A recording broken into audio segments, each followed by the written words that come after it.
Welcome to Be Truly Heard with me, coach and voice expert Anne Leatherland. If you're a woman in business looking to speak with authority, warmth and authenticity, this is the podcast for you. We'll explore valuable personal growth strategies alongside vocal skills, so you can overcome confidence barriers and communicate what's inside. Your voice matters. It's time to be truly heard. Hello and welcome to Be Truly Heard with me, your host, Anne Leatherland. I'm going to start this episode with a statement. Technique is not the enemy of authenticity. Disembodied technique is. Let's unpack that a bit. So people sometimes have the idea that if we train our voices, that somehow means that we can't be authentic, we can't be ourselves. It's not the technique that's the problem. It's how well the technique is suited to the person using it and what they want to achieve, and of course how well they use it. So the real aim is to learn appropriate techniques and then embody them, take them into the body with awareness, notice how they integrate with it and with you as a person. Overall then, I think this challenges the idea that showing up as yourself means just relax and be natural.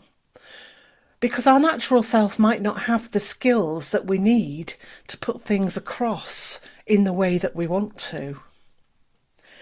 So today I'm going to be talking about what does this mean? How can we differentiate between sounding polished and sounding powerful, and what's the difference? How do vocal skills support our natural authority? And why does this skillful mastery create more ease in what we do? It's all a part of showing up as you through embodied vocal skill. Let's start then with what does it mean? Is it about being like someone else, finding someone that we admire and copying them? Well, not really. You may copy the sound, the presentation style, and the energy of someone that you admire. But in the end, this just amounts to an impersonation. That person has their own skills, their own values and beliefs, and is using those to put their message across. Who knows, they might even be copying someone else themselves, consciously or not. So you could become a copy of a copy, and who wants that? That definitely disconnects you from who you are and what you want to say. If you like, it's surface level when approached in that way. There's a little caveat here, which is I do sometimes use copying in my training, but I'm going to rename it as modelling, because it isn't copying everything per se and just layering it on. It's actually about trying that out in your own voice and deciding if it's a fit for you. So with my clients, that's what I do. Let's notice something that we like, that somebody does, and then try it on, but as a fit for us, using the voice in our own way. It's about how would I like to use my voice rather than I want to sound like them. Having skill and control while still showing up as yourself is the key. So I mentioned sounding polished versus sounding powerful or memorable even. Let's think about the slick and professional speaker. We've all been there, haven't we? It can sound very rehearsed. I have a thing about not learning scripts for speaking. It's okay to have a few notes and to know where I'm going. But if we completely learn a script, it doesn't leave us any room to be natural, to change what happens in the presentation or in the meeting. And so rehearsal is okay to an extent, but it has to transcend that to be believable. People pick it up. You can tell when the speaker has learned what they're saying. It's somehow not sincere unless they're very, very skilled. Think about someone you've heard speak who has this effect on you. I mean the effect of feeling that they're insincere. I usually think of most politicians, to be honest. I'd love to know, by the way, so do let me know.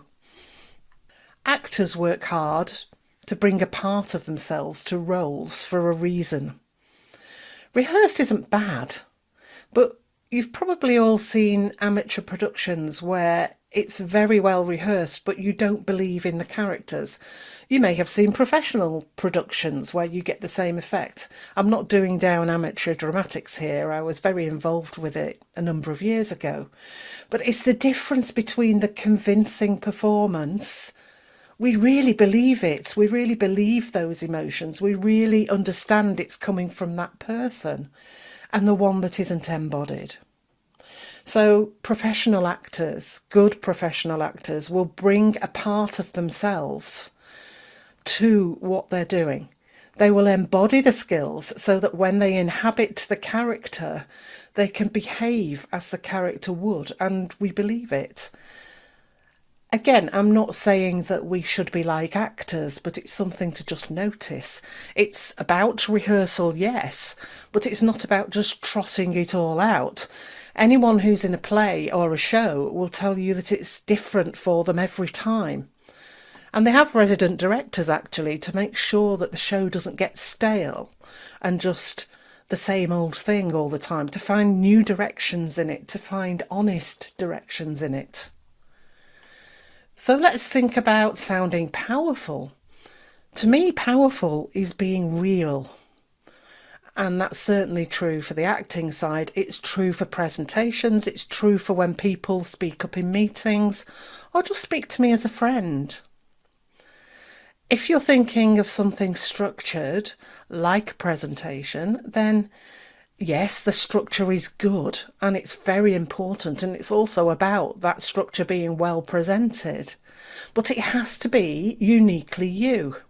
So where do the skills come in with that? I'm going to give you an example of a lady I worked with last year, and she was going to give a very important keynote in America, but she wanted to include some ideas which were personal and which were upsetting for her. And every time she tried her talk, she would get upset with these ideas and not be able to carry on. So what we did was we restructured the talk and put those ideas at the beginning, but literally just as a sentence to capture the audience. Once it was out there, she was able to deal with it and then use her speaking skills and her voice skills to carry on until she was settled into it, and then she could tell the story without that effect. Now, it wasn't about perfection. There were places where the emotions leaked through. There were places where her voice caught, but we looked at ways to actually make that work and to reset her so she could go on to deliver her overall message. And this is where the skill comes in. If you were to just let that go and behave completely naturally, then the emotions would overcome you every time. It's being able to control that voice and use it in the way that you wish to, even when you're not feeling completely steady. And then returning yourself to feeling steady and using your voice in a way that reflects that. So how do vocal skills support natural authority? Because natural authority, like the case I just spoke about, is sounding powerful.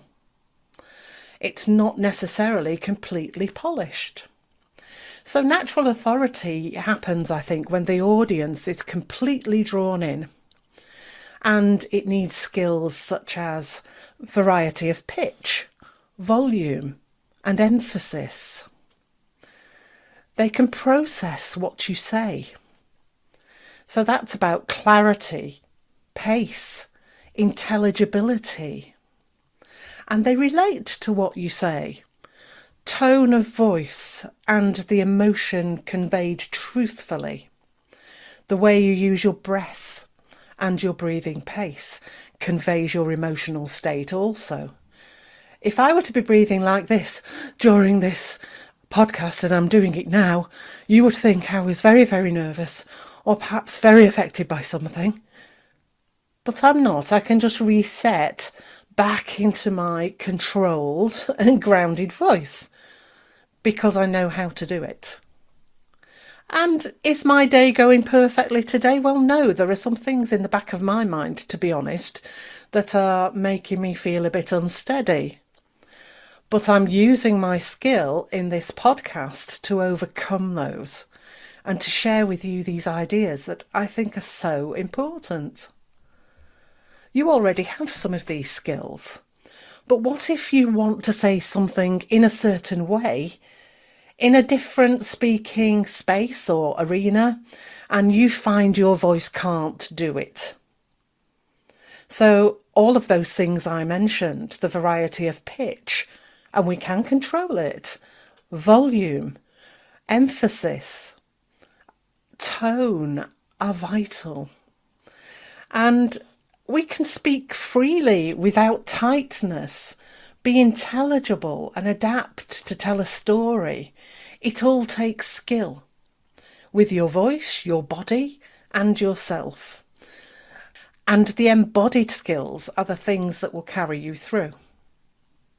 Okay, I hear you saying, what on earth do you mean by embodied? I just speak and that's it. I have my voice and that's all there is to it. Well, actually, no. If you watch your favourite sports person or singer or any form of artist, you'll notice that they make it look easy. They didn't just wake up from being born and create those wonderful things that they do. They had to train and practice and embody those skills so that they were almost second nature, or maybe even second nature. They did plenty of falling over, getting it wrong, painting things that didn't work.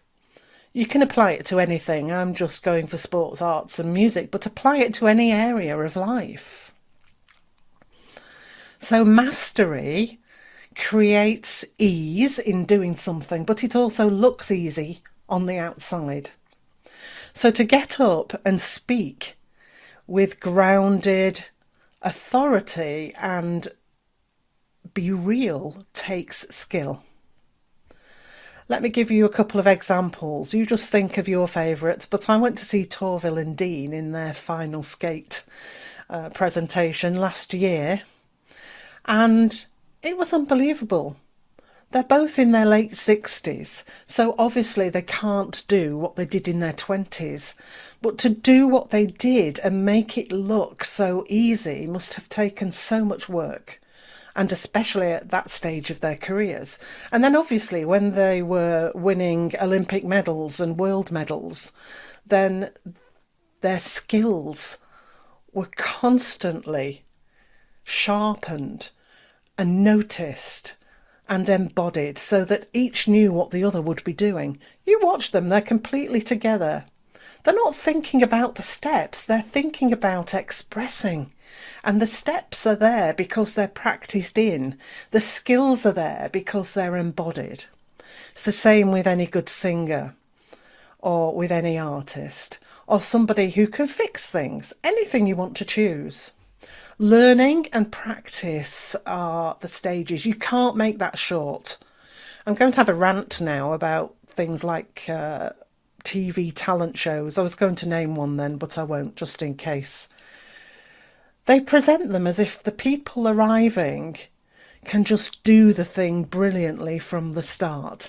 Now, don't get me wrong, some people have a natural facility and they can sing very well, or they can perform very well. But that's not necessarily the end of the story. They then have to take that and practice it to be able to rely on it, to do what they need to do under pressure, and especially if they win on that kind of programme. Think of learning to drive a car. You had to go through various phases. You couldn't do it at first. You had to embody the skills. And now, if you're a driver, I bet sometimes you can drive somewhere and not even realise how you got there, if it's a habit to go somewhere. I do that when walking, actually. And I'm sure I've mentioned this before on the podcast, but hey, you might be listening for the first time. So, embodied skills, what we might call unconscious competence. Eventually, when we've been through the stages of, oh, I can do it, but only if I think really hard about it. I mean, actually, that one comes after, oh, I didn't know that skill existed at all. We can eventually get to the point where we are so competent that skill becomes ingrained in what we do. And in that sense, we become intuitive in its use. We use it when we need to. Our body and what we want to convey actually goes to that skill naturally. And that's why mastery creates ease. So I like to say, if you have vocal intuition, then it's when your voice responds skillfully, effectively, and as a part of you. You may have learned things from hearing other people, but you've embodied them in your own way so that you come across as you. You communicate exactly what you want to say with authority and using the right skills for you. And consequently, your voice is fully and truly heard. I hope that's been useful and a bit thought-provoking. I'd love to know what you think. You can always send me an email, ann@leatherland.co.uk, or you can have a look at the podcast website, betrulyheardpodcast.co.uk. Overall then, we're saying that when skill and self work together, you no longer have to perform confidence or try to be confident. Confidence comes from the inside. Now, this links nicely, I think, to what I've said a few episodes ago about self and voice. And we build the trust to show up as who we are. But now we can also add to that by doing it with skill.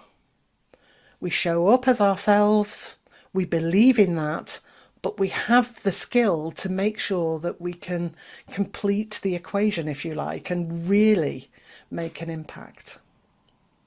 That's it for now. Join me in a couple of weeks when we'll have Matt Glover as a guest. Matt's a brand photographer and a brilliant one, and he's very good at helping people to show up as themselves in the picture. So today we've been looking at showing up as you through embodied vocal skill. With Matt, we're going to be looking at showing up as you in the photo, in the picture. See you then. Thanks for listening to Be Truly Heard. If something landed with you today, share it with a friend or leave a review. It really helps more women to find their voice. Want to go deeper? Join my email list for exclusive tips, resources, and invitations to events. You'll find the link in the show notes. Until next time, remember, your voice is powerful. Let's make sure it's truly heard.